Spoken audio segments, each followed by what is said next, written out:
আমরা পেয়েছি সাবেক মন্ত্রী, আওয়ামী লীগের প্রেসিডিয়ামের সদস্য এবং বাংলাদেশ সড়ক পরিবহন শ্রমিক ফেডারেশনের সভাপতি জনাব উবায়দুল কাদের। আপনাকে আমাদের অনুষ্ঠানে স্বাগত জানাই।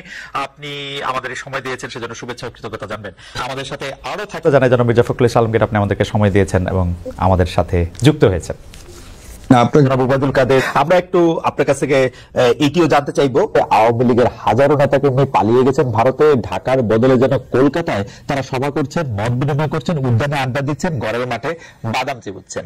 যে শেখ হাসিনার পার্লামেন্ট নাকি এখন কলকাতায়, শেখ হাসিনার ক্যাবিনেট সদস্যরা কি সত্যি এখন দিল্লিতে? জনাব উবায়দুল কাদের, এই বিষয়টি আপনার কাছ থেকে একটু জানতে চাইবো আমরা। চলমান বিচার থেকে নিজেকে বাঁচানোর লক্ষ্যেই তিনি এই ধরনের রাষ্ট্রবিরোধী ষড়যন্ত্রে লিপ্ত রয়েছেন। তার এই সকল বেআইনি অপরাধমূলক কর্মকাণ্ডে আমরা নিন্দা করছি এবং প্রচলিত আইনে তার বিরুদ্ধে ব্যবস্থা গ্রহণের জন্য ডক্টর মোহাম্মদ ইউনূস সরকার সহ সংশ্লিষ্ট সকলকে অনুরোধ জানাচ্ছি। জনাব উবায়দুল কাদের, মাফিয়া বাহিনী যারা গত 15 বছর ধরে তার হুকুমে মানুষ ধরছে, কুচকাটা করছে, সবগুলি ইনস্টিটিউশন ধ্বংস করছে, পলানোর সময় সেই মানুষগুলির কথা মনে পড়লো না এতিম লীগ জননী শেখ হাসিনা। আজকে ইউনূস পতনের নির্লজ্জ, তিনি ভারতকে অনুরোধ করেন শেখ হাসিনাকে থামাতে। শেখ হাসিনা আক্রান্ত, আক্রমণকারী নয়, তাকে থামাবে। আক্রমণকারীদের দ্বারা যাদের সঙ্গে আপনি আছেন, বিবৃতি দিয়ে দেশের অভ্যন্তরে বিষয়ে হস্তক্ষেপের জন্য বিদেশিদের প্রতি আহ্বান জানান ডক্টর। এই ইউনূস আমাদের জাতীয় স্মৃতিসৌধে যায়নি, এই ইউনূস আমাদের শহীদ মিনারে যায় না, এই ইউনূস করোনা জাতীয় কোন দুর্যোগে এই দেশের মানুষের পাশে ছিল। ডক্টর ইউনূস আমাকে তখন মন্তব্য করতে বলেছে, তার সম্পর্কে আমি বলেছি তিনি আমাদের সুখে নেই, দুঃখে নেই, কষ্টে নেই, দুর্যোগে নেই, আমাদের দুর্দশায় নেই। আমরা কেন তাকে নিয়ে অযথা তাকে নিয়ে আমাদের ভাববার কোনো প্রয়োজন নেই। তিনি এবার সাক্ষাৎকারে নতুন নির্বাচন দাবি করেছেন। চিনতে পেরেছেন কোটা আন্দোলন, অগ্নিসন্ত্রাস, সাম্প্রতিক সহিংসতার সাথে এই বিবৃতির সংযোগ আছে কিনা তা ভেবে দেখা। ডক্টর ইউনূস এদেশীয় সংস্কৃতি লালন করেন। আজকে ডক্টর ইউনূস শ্রমিকদের অর্থ আত্মসাৎ করেন, তিনিও আজকে মাঠে নেমেছেন। অতীতে যিনি রাজনৈতিক দলগুলো 111 সারা পাননি, যার বিরুদ্ধে মামলা চলমান, যিনি দেশের আইকনিক প্রকল্প পদ্মা সেতু নির্মাণের বিরোধিতা করেছেন, তিনি আবার সক্রিয়। আগে গোপনে করেছেন, এবার তিনিও এসেছে প্রকাশ। আমাদের বন্ধু আছে বাইরে, আমাদের বন্ধু আছে, প্রভু নয়। আমাদের বিবেক আমাদেরকে চালা, কোন বিদেশি শক্তি নয়। আপনারা দেখেছেন সম্প্রতি সংগঠিত বিএনপি, জামাত, ছাত্রদল, শিবিরের সন্ত্রাসী গোষ্ঠী, সন্ত্রাস, সহিংসতা, নারকীয় কাজে অসংখ্য তথ্য একের পর এক উন্মোচিত, যা থেকে প্রমাণিত এই ধ্বংসযজ্ঞ সুপরিকল্পিতভাবে বিএনপি, জামাত সংগঠিত করেছে।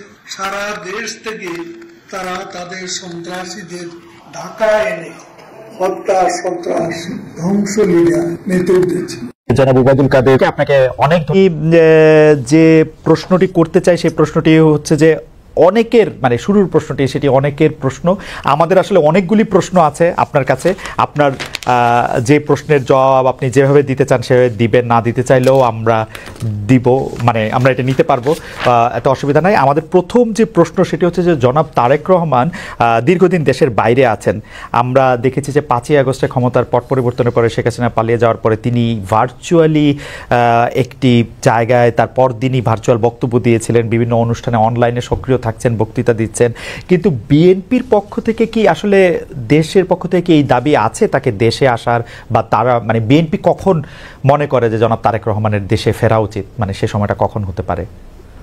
না, এখানে আপনার যে প্রশ্ন আছে তার মধ্যে দু তিনটি আপনার দিক আছে। একটা হচ্ছে আপনার বলছেন যে বিএনপি দাবি তুলছে কিনা। এখানে এখন যে অবস্থা আছে তাতে বিএনপি দাবি তোলার প্রয়োজন নেই। এখন it will decided by Tarek Rahman himself, এবং পার্টিও সেটাই অপেক্ষা করছে। তার কতগুলো মামলা আছে, যে মামলাগুলো আপনার অনগোয়িং প্রসেসের মধ্যে আছে, কোর্টে আদালতে চলছে। আমরা যেটা সিদ্ধান্ত নিয়েছি যে ওই মামলাগুলো শেষ করেই দেশে আসবেন। সেক্ষেত্রে আরেকটি প্রশ্ন এরকম হতে পারে কিনা যে আমরা বেগম খালেদা জিয়াকে অনেক দিন পরে দেখলাম যে তিনি সশস্ত্র বাহিনী যে দিবস ছিল 21 নভেম্বর, সেটাতে তিনি উপস্থিত থেকেছেন। ডক্টর মোহাম্মদ ইউনূসও তার সাথে কথা বলেছেন, উপদেষ্টাদের মধ্যে থেকেও কেউ কেউ তার সাথে আসলে কথা বলেছেন, আমরা এরকম দেখেছি। যদি এই মুহূর্তে নির্বাচন হয়, যেটি আসলে বিএনপি যৌক্তিক সময়ের মধ্যে নির্বাচন দাবি করছেন, তাতে বেগম খালেদা জিয়া কি প্রার্থী হবেন, বা বিএনপি সংসদ নেতা বা প্রধানমন্ত্রী হিসেবে কাকে চাইতে পারে, চেয়ারম্যান নাকি ভারপ্রাপ্ত চেয়ারম্যান? এখানে এই মুহূর্তে এখনই আমাদের এই প্রশ্নগুলো নিয়ে আমরা আপনার কাজ করছি না, কারণ আমরা এখন আমাদের সামনে যে সবচেয়ে বড় চ্যালেঞ্জ সেটা হচ্ছে যে আপনার এই ইন্টারিম গভর্নমেন্টের কাজগুলো তারা যেন শেষ করতে পারে, অর্থাৎ যে সমস্ত সংস্কারের বিষয়গুলো আছে সেই সংস্কার যে কয়েকটা আপনার খুবই নির্বাচন কেন্দ্রিক এবং প্রয়োজনীয়, সেই সংস্কারগুলো করে নির্বাচনের কথা আমরা বলছি। এবং আমরা মনে করি যে এটা আপনার যথা সময়ে সেটা অনুষ্ঠিত হবে। এবং দেশনেত্রী বেগম খালেদা জিয়া তো আমাদের পার্টির চেয়ারপারসন, এবং তিনি যদি নির্বাচন করতে সক্ষম হন শারীরিকভাবে, তাহলে অবশ্যই তিনি নির্বাচন করবেন। অন্যদিকে যেন তারেক রহমান সাহেব আমাদের দলের হচ্ছেন ভারপ্রাপ্ত চেয়ারম্যান এখন আছেন, এবং তিনিও নির্বাচন করতে চাইলে তিনিও নির্বাচন করতে চান, সেটা উনি করতে পারবেন যে কটা সিটি তিনি করতে চান। তো এই নিয়ে কোনো সমস্যা নেই। সুতরাং খালেদা জিয়া নির্বাচন করলেন, প্রধানমন্ত্রী হলেন, বা তারেক রহমান সাহেব নির্বাচন করে প্রধানমন্ত্রী, এটা নিয়ে কোনো সমস্যা নেই। এই ব্যাপারে পার্টিতে আমাদের কোনো সমস্যা আছে বলে আমি মনে করি না। আলোচনা আছে কিনা, মানে কে হবে না, এই ধরনের আলোচনার এখন প্রয়োজন নেই। খালেদা জিয়া বেগম খালেদা জিয়া এখনো বেশ অসুস্থ। উনি আগামীকাল কয়েকদিনের মধ্যে উনি যাবেন লন্ডনে চিকিৎসার জন্য, এবং সেখানে যদি তাকে প্রয়োজন হয় সেখান থেকে তিনি আমেরিকাও যেতে পারে তার প্রয়োজন হয় চিকিৎসার জন্য। তো আমরা তাকে সম্পূর্ণ সুস্থ করে, আল্লাহ যেন তাকে সুস্থ করে নিয়ে আসেন সেটাই চাইবো, সেটাই চাচ্ছি আর কি। এই প্রসঙ্গে আর কি, মানে এই 1-2 নাম্বার প্রশ্নের প্রসঙ্গে শেষ প্রশ্ন, যে আপনি জনাব তারেক রহমানের মামলার কথাগুলি বলছিলেন, জনাব তারেক রহমানের মামলাগুলো থাকার কারণে কি তিনি দেশে আসার ব্যাপারে দেশকে নিরাপদ মনে করছেন না, এরকম কোনো কিছু কি আপনাদের মধ্যে ভাবনা আছে? না, সেই ধরনের কিছু ব্যাপার নয়। তার মামলাগুলো আমরাই চাইছি, দল চাইছি আমরা তাকে একেবারে আমরা মানে পুরোপুরি ভাবে মামলা মুক্ত করে নিয়ে আসতে চাই। যেহেতু তার মামলাগুলো সবই মিথ্যা মামলা, সাজানো মামলা, তার সমস্ত এভিডেন্সেস আর দেয়ার, সেই ক্ষেত্রে তার যত দ্রুত সম্ভব আমরা আশা করি যে মামলাগুলো নিষ্পত্তি হয়ে যাবে। আজকের একটু কথায় আসি, যে সংবিধানে উপপ্রধানমন্ত্রী পদ রাখা সহ আরো কতগুলি সংস্কারের প্রস্তাব বিএনপি দিয়েছেন। উপপ্রধানমন্ত্রী বা উপরাষ্ট্রপতি, তারপরে সংসদ উচ্চকক্ষ, গণভোটের বিধান প্রবর্তন করার প্রস্তাব। তো এইগুলি যদি সংবিধানে যাচাই বাছাই করে দিতে হয় তাহলে তো কিছুটা সময় লাগবে। আপনার কাছে যৌক্তিক সময়টা কত মনে হয়, যে এই সরকারের কাছে কতটা সময় আসলে দেওয়া উচিত সরকারকে আসলে যৌক্তিকভাবে? আমরা এখন পর্যন্ত কোনো সময় বেঁধে দিইনি, এবং আমরা যেহেতু মনে করছি যে সরকার কাজ করছেন, এবং ইতিমধ্যে কমিটিগুলো হয়েছে, আপনার কমিশনগুলো হয়েছে, কমিশনগুলো তারা দ্রুততার সঙ্গে কাজ করছেন, এবং আমরা আশা করি যে যত দ্রুত সম্ভব তারা করতে পারবেন। এটা তাদের উপর নির্ভর করবে যে তারা কখন নির্বাচনটা দিতে পারছেন। আপনারা কোনো টাইম ফ্রেম, না, আমরা কোনো টাইম ফ্রেম দেইনি। আমরা যেটা বলেছি যে একটা যেটা আপনার লজিক্যাল, সেই সময়টুকু নিয়ে তারা করবেন। কেউ কেউ এরকম ইঙ্গিত করছেন যে বিএনপি আসলে এই মুহূর্তে নির্বাচনের জন্য আসলে চাপ দিতে চাচ্ছে, সরকারকে চাপ দিচ্ছে, তার ফলে সরকার একটু আনস্টেবল হচ্ছে।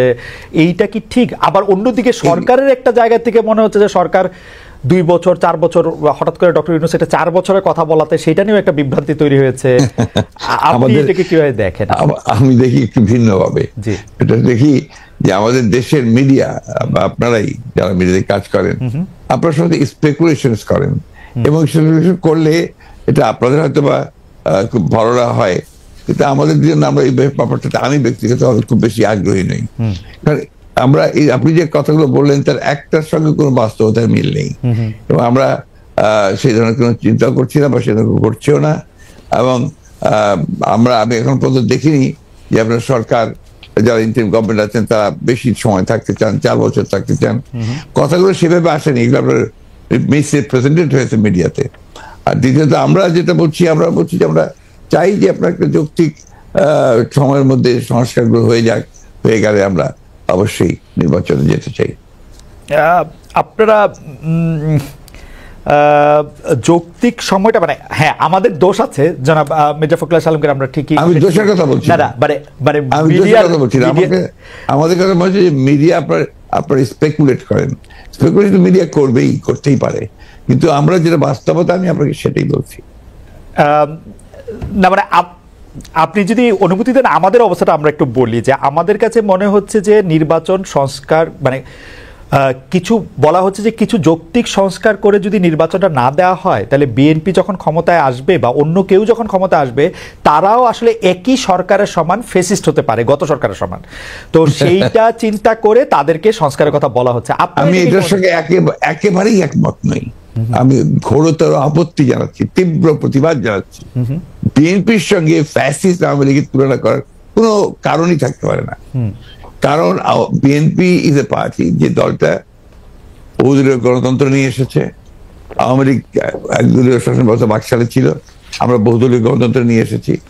আমরা সংসদীয় গণতন্ত্র নিয়ে এসেছি, ম্যাডাম জিয়া নিয়ে এসেছেন।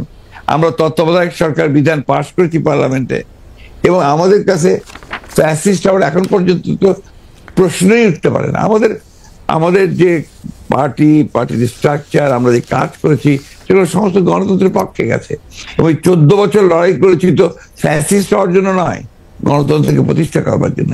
সুতরাং এই কথাগুলো যখন বলা হয় তখন এই কথাগুলো আমার কাছে মনে হয় যেটা আপনার শুধুমাত্র হয় কথার কথা বলার জন্য বলা হয়, অথবা বিএনপিকে আপনার ছোট করে খাটো করে দেখানোর চেষ্টা করা হয়। কিন্তু এইখানে তো পাশাপাশি আরো দুইটা সত্য আছে। একটা সত্য হচ্ছে যে বিএনপিও তো আসলে ক্ষমতায় ভারসাম্যের কথা বলছে, এবং সেই ক্ষমতায় ভারসাম্যের কথা বলতে গিয়ে এই প্রধানমন্ত্রী, উপপ্রধানমন্ত্রী, রাষ্ট্রপতি, উপরাষ্ট্রপতি জাতীয় সংস্কারের কথা বলছে, এই বিষয়টি যেমন আছে। এবং বিএনপিও রাষ্ট্র ক্ষমতায় ছিল, তখনও বিএনপিতে আসলে ক্ষমতার ভারসাম্য আছে কিনা সেটা নিয়ে প্রশ্ন উঠেছে। আবার আপনি যদি আমাকে অনুমতি দেন আমি বলবো যে বিএনপির একজন খুব গুরুত্বপূর্ণ শীর্ষস্থানীয় নেতা জনাব মওদুদ আহমেদ, আমি তাকে কোট করছি, তিনি লিখেছিলেন আমরা ক্ষমতায় গেলে বিএনপি সাফল্য হবে আরো কম, কারণ দলটির শাসন কৌশলে কোনো উন্নতি হয়নি, দলটিতে নেই কোনো আত্মোপলব্ধি এবং আত্মসংশোধন শব্দ দুটির অস্তিত্ব। অর্থাৎ এরকম কথা কিন্তু আছে। মওদুদ আহমেদের কথাই যে আপনার চূড়ান্ত কথা তা তো নয়। জি, মওদুদ আহমেদ তার দৃষ্টিকোণ থেকে তিনি ওই কথাগুলো বলেছেন। আমি তো মনে করি যে কথাগুলো সঠিক নয়। বিএনপি একটা পার্টি, যে পার্টিটা আপনাকে গণতন্ত্রকে রিইন্ট্রোডিউস করেছে, মাল্টি পার্টি সিস্টেম ইন্ট্রোডিউস করেছে, যেটা আগে আমি বললাম, আর রিপিট করতে চাই না।